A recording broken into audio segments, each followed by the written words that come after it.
Assalamualaikum warahmatullahi wabarakatuh. Teman-teman, kembali lagi di channel YouTube saya, Khairun Imam. Gimana nih kabar kalian? Semoga kita semua selalu diberi kesehatan, kemudahan, dan juga limpahan rezeki dari Yang Maha Kuasa, teman-teman ya. Nah, di video kali ini kita akan menyaksikan sebuah tayangan di mana salah satu tersangka klaster kedua kasus ijazah Pak Jokowi yang bernama Rismon, yang juga orang yang selama ini mengaku lulusan doktoral S3 dari Yamaguchi, sepertinya sudah mulai hemat bicara, sudah mulai tidak banyak omon-omon setelah dilaporkan oleh Bang Bil ke Polda Metro Jaya. Bahkan, saya mendapatkan tayangan ketika mereka konferensi pers, Refli Harun yang merupakan penasihat hukum dari teroris malah sedikit mempermalukan Rismon. Nanti kita simak videonya ya.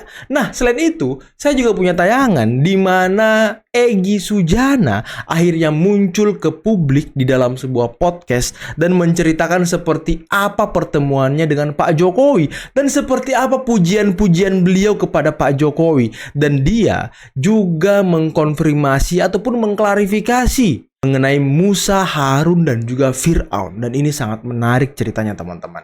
Dan ada pesan dari Egy Sujana kepada Ahmad Kozenudin. Waduh. Terakhir, kita akan menyaksikan seperti apa konferensi pers Polda Metro Jaya dan juga keterangan dari salah satu penasihat ahli Kapolri, Bapak Arianto Sutadi, mengenai surat dari teroris yang meminta kasusnya dihentikan. Waduh, tapi sebelum kita mulai, jangan lupa like, subscribe, dan share. Dan tanpa perlu berlama-lama lagi, mari kita mulai videonya berikut ini.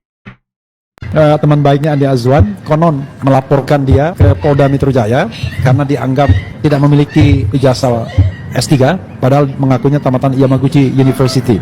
Dan itu sudah berulang kali. Karena itu kita ingin minta klarifikasi. Sebenarnya publik menunggu bukan hanya defensifnya kan. Kalau defense apa bedanya sama Jokowi?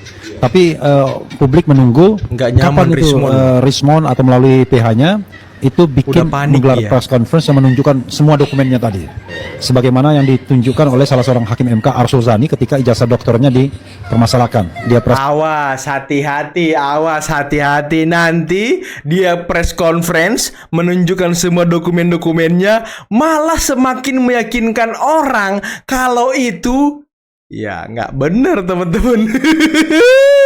Awas conference dia tunjukkan tuh sertifikatnya, walaupun it doesn't mean kalau Anda memiliki sertifikat doktor bahwa Anda dokter beneran. Tapi paling tidak itu menunjukkan bahwa sertifikatnya ada dulu ya kan. Refli Harun aja curiga loh. Mau ditelisik siapa Hidetoshi dan lain sebagainya, itu soal Miyake ya. Hidetoshi Miike. Dan juga jangan salah paham teman-teman Roy dan kawan. Saya tidak mencurangi kalian, tidak mengkhianati. Mengkhianati apa? Gue bukan anak buah mereka. Bukan anak buah mereka. Dia. Ya kagak lah. Kalau bicara dulu siapanya itu sih Kozenudin yang duluan keluar. Dulu dia anak buah saya, advokat, koordinator advokat TPU. Waktu gugat pertama. Terus dia keluar, bikin sendiri akademisi apa sih. Itu saya nggak percaya. Sampai saya dipecat sebagai klien. Mana ada kok advokat mencat klien? Dipecat jadi klien. Tapi jangan di-framing katanya saya ninggalin dia. Yang ninggalin dia orang nggak ada kesepakatan apa-apa. Oke. Abang jadi khianat saya di mana? Bapak meninggal atau saya meninggal. Tapi kalau saya meninggal, biasa saja Pak, rakyat. Tapi kalau Bapak meninggal, anak Bapak existing wapres, anak Bapak ketua partai, mantu Bapak gubernur, Bapak kaya raya, diserbu Pak Romani Pak. Segitu. Siapa yang berani ngomong begitu? Bukan saya sok jago. Itu yang saya maksud, saya menasehati. Respon Pak Jokowi menasehati. Disitulah saya lebih terharu lagi. Oke. Terus saya harus bagaimana? Saya harus bagaimana?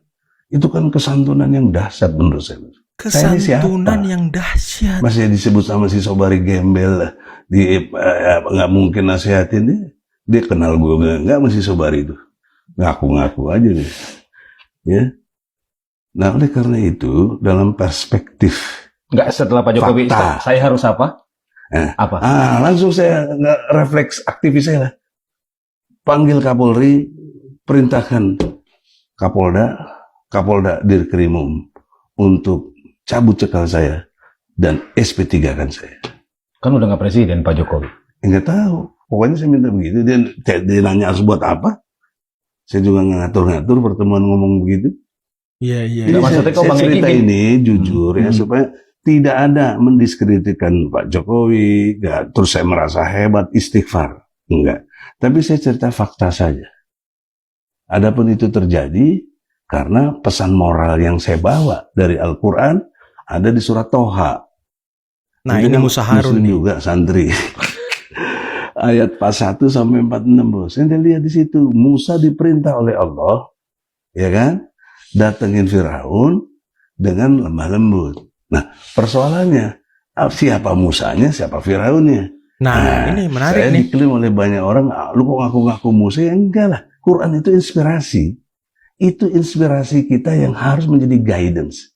Namanya kitab suci yang kita imani. Berarti Bang Egy menganggap Pak Jokowi Firaun. Bukan begitu. Anda logikanya nggak cerdas kalau gitu. Logikanya Mesti nggak dipahami cerdas. bahwa ini inspirasi. Saya ada konstruksi hukum dalam konteks Quran. Kok ada ayat seperti itu? Saya tertarik betul. Saya praktekkan aja. Nah, saya datang, ya. Ternyata dia bukan Firaun. Kenapa? Karena kalau Firaun yang benar, Firaun yang benar ya, ngelawan sama Musa. Musa Pak dikejar-kejar. Jokowi bukan There is no way Firaun. back. There is no way out. Nggak ada lagi jalan keluar. Dia serbu untuk ke laut itu. Dia ketukan tongkatnya, terbelah. Selamat Musa. Jokowi nggak marah, mempersilahkan saya baik-baik. Berarti kan bukan Firaun dong. Gitu logikanya, logika fakta. Bukan Jadi saya Firaun. tidak klaim-klaim. Iya. Kembali ke yang tadi Bang. Bentar, bedanya saya dengan Musa. Pak Jokowi perintahkan Kapolri, Kapolda, Ya, iya kan? ya. Berarti Abang merasa Pak Jokowi masih punya pengaruh terhadap kepolisian? Enggak, saya enggak mikir gitu. Saya cuma mikir logika dialog saya. Ini kan kayak mandilog, ini kan dialog. Dia nanya, saya harus bagaimana? Nah, saya teringat kepentingan saya ke situ mau supaya saya dicekal, dicabut. Tanpa minta maaf. Boleh konfirmasi? Enggak ada. Dan Jokowi fair di sini.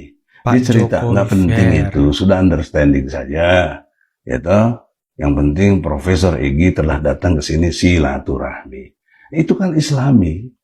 Salah saya bilang dia baik. Yes. Permintaan Bang Egy Tapi dipenuhi. tetapnya disalah-salahin saya.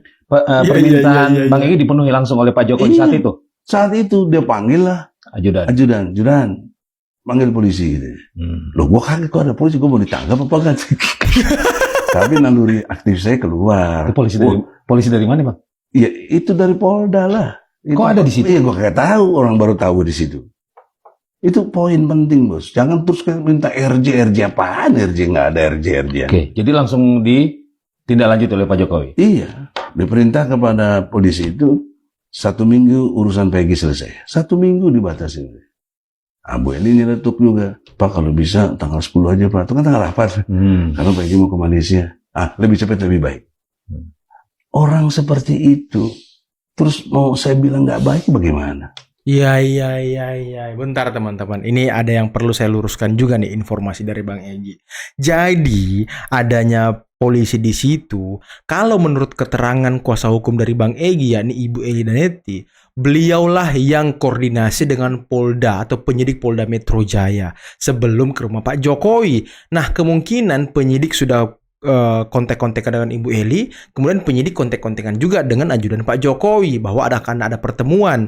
Nah, itulah kemungkinan besar penyidik itu datang ke rumah Pak Jokowi juga. Nah, ini atas inisiatif Ibu Ely. Jadi bukan atas inisiatif Pak Jokowi, bukan atas inisiatif Ibu Ely, teman-teman. Kan kalian nggak ngalami aja.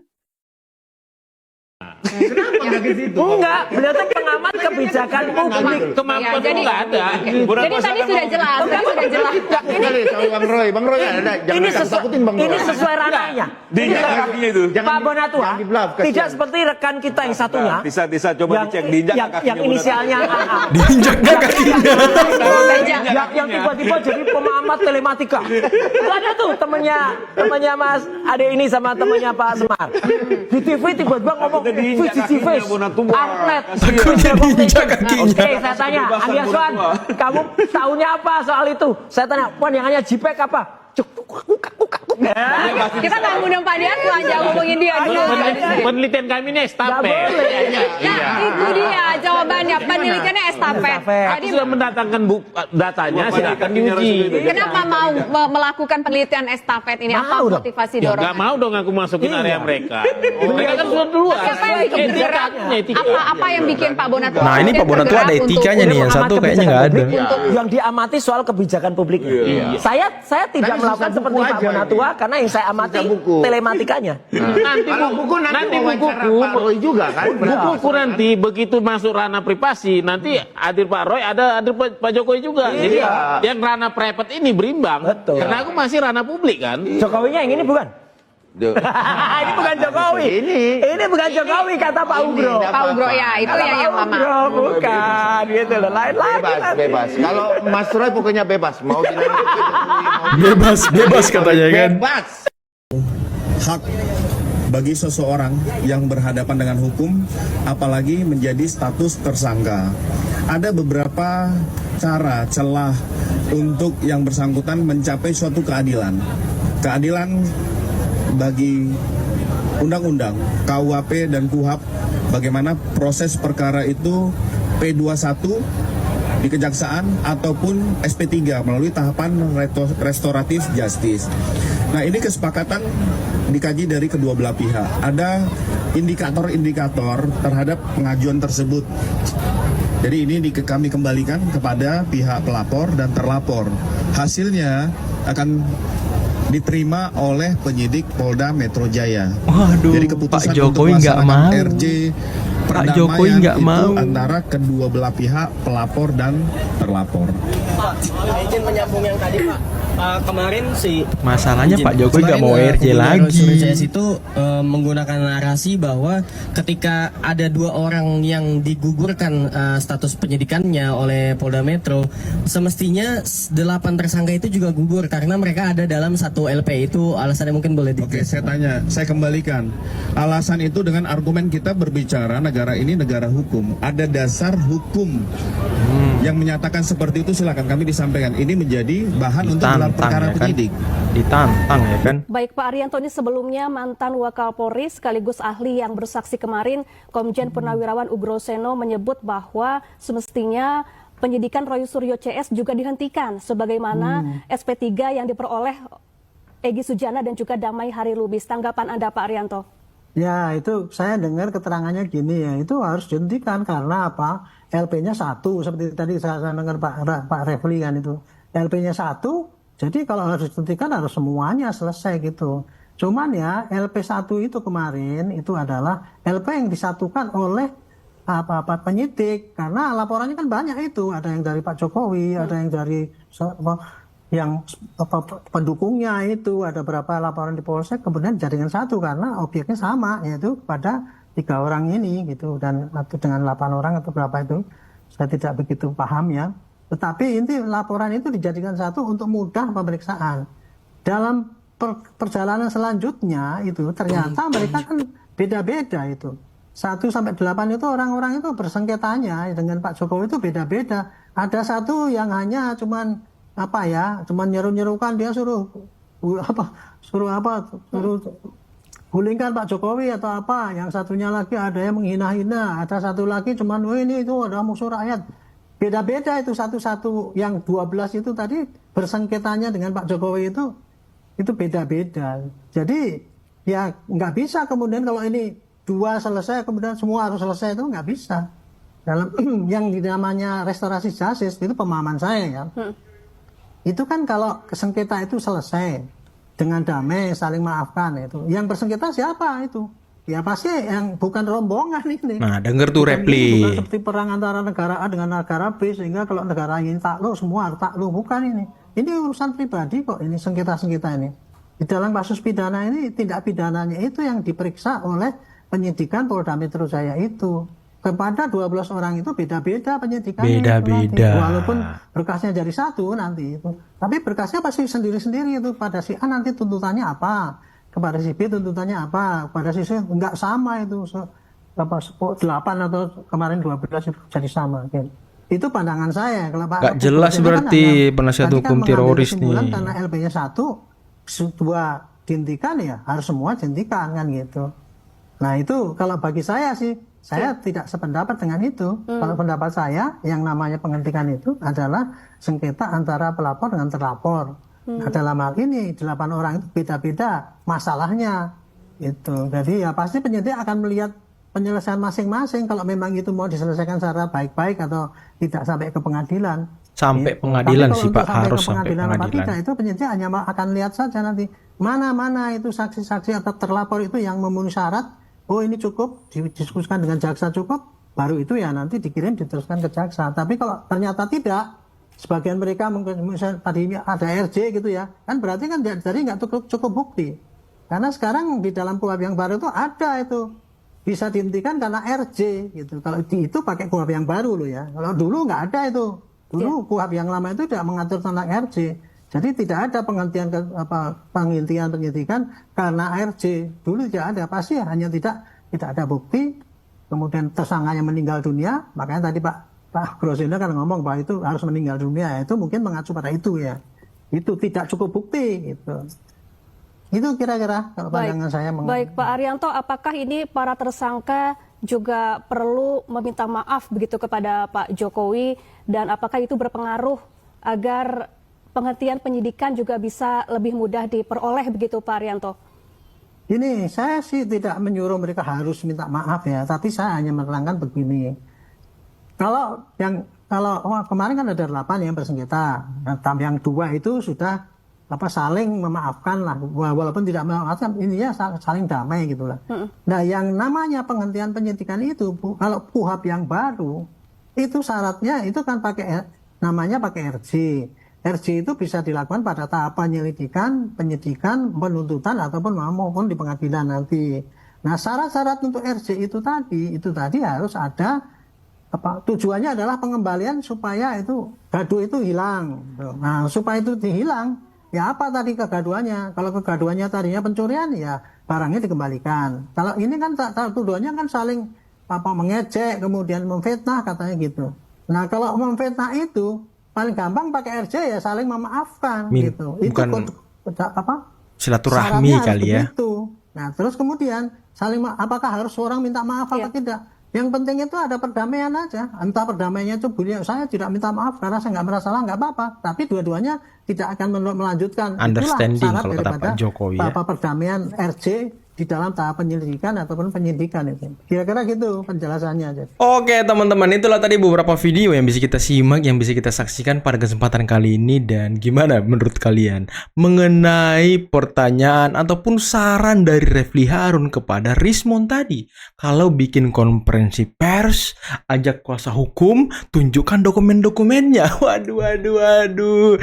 Apakah ini Refli Harun mau menjebak Rismon? Sampai-sampai dia tadi bilang sertifikat dokter. Waduh, emang ada sertifikat dokter ya? Saya baru tahu nih teman-teman, saya belum dokter soalnya. Dan Rismon tadi cuma ngangguk-ngangguk, kayak orang bingung ya kan. Kayaknya dia nggak nyaman teman-teman disuruh untuk konferensi pers. Takutnya nih ya, saya nggak menuduh nih ya, takutnya kalau dia konferensi pers malah semakin meyakinkan Bang Bill dan juga alumni-alumni Jepang lainnya kalau ijazahnya memang sangat-sangat diragukan. Ini saya menganalisis dengan sederhana saja ya. Takutnya itu kejadian gitu. Tapi semoga jangan. Semoga Rismon bisa menunjukkan dokumen-dokumennya dengan baik. Tapi pertanyaannya kembali, apakah dia mau melakukan itu? Setelah dia menunjukkan waktu itu lewat channel YouTube-nya, malah semakin dicari kesalahannya. Nanti kalau dia menunjukkan semakin bonyok dia teman-teman. Dan tadi penyampaian dari Egy Sujana sudah terang, sudah jelas semuanya. Bahwa itu bukan Musa Harun yang mendatangi Fir'aun. Pak Jokowi bukan Fir'aun sama sekali. Malah Egy Sujana sangat menghormati Pak Jokowi, memuji-muji akhlak Pak Jokowi, mengatakan Pak Jokowi orang baik, dan itu sangat luar biasa penyampaiannya. Dan tadi Egy Sujana mengatakan bahwa ya sepertinya dia tidak expect gitu, tidak menyangka kalau Pak Jokowi sebaik itu, yang selama ini dipersepsikan orang sangat anti-Islam, sangat otoriter, sangat tangan besi dan lain sebagainya. Itu kan framing-framing bahwa Pak Jokowi juga PKI gitu ya kan. Nah, ternyata ya setelah Egy Sujana bertemu dengan Pak Jokowi, dia sangat luar biasa gitu menilai Pak Jokowi. Dan inilah yang menyebabkan juga Egy Sujana dihantam dengan keras oleh pendukung-pendukungnya dan juga rekan-rekannya. Tapi yang terpenting tadi, Egy Sujana kan dikatai pengkhianat gitu. Nah, ketika dia menceritakan bahwa ya gue bukan anak buah mereka, ya apa yang gue hianatin gitu. Dan yang pertama dikeluarkan dari timnya mereka itu ya saya. Dan Egy Sujana dipecat jadi klien oleh Kozinudin. Yang dimana ya Egy Sujana juga yang mengangkat derajat orang ini sampai bisa menjadi pengacara yang baik gitu. Mungkin ya, ini mungkin analisis sederhana saya. Tapi ya habis manis sepah dibuang teman-teman. Malah dia menggeser Egy Sujana. Ya mungkin itulah ya sifat-sifat dari kader-kader militan partai, bukan partai tapi ormas yang sudah dibubarkan oleh pemerintah gitu ya kan.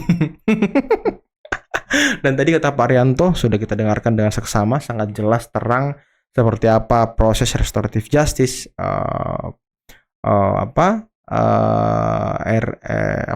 penghentian penyidikan, dan juga tadi penjelasan dari Kabid Humas Polda Metro Jaya sangat luar biasa ya. Kalau memang ada penyampaian seperti itu ya silakan sampaikan ke kami, nanti kami akan sampaikan ke penyidik. Nah, ini tantangan terbuka juga bagi penasihat hukum Roy Suryo CS nih atau teroris. Ya iyalah, kita tunggu saja lah seperti apa drama-dramanya, karena sepertinya penyidik juga sedang buru-buru untuk melengkapi berkas perkara ini agar segera dilimpahkan kembali ke kejaksaan dan akhirnya bisa disidangkan teman-teman. Karena ini kan sudah lama banget berlarut-larut loh, sudah mau setahun. April nanti setahun nih.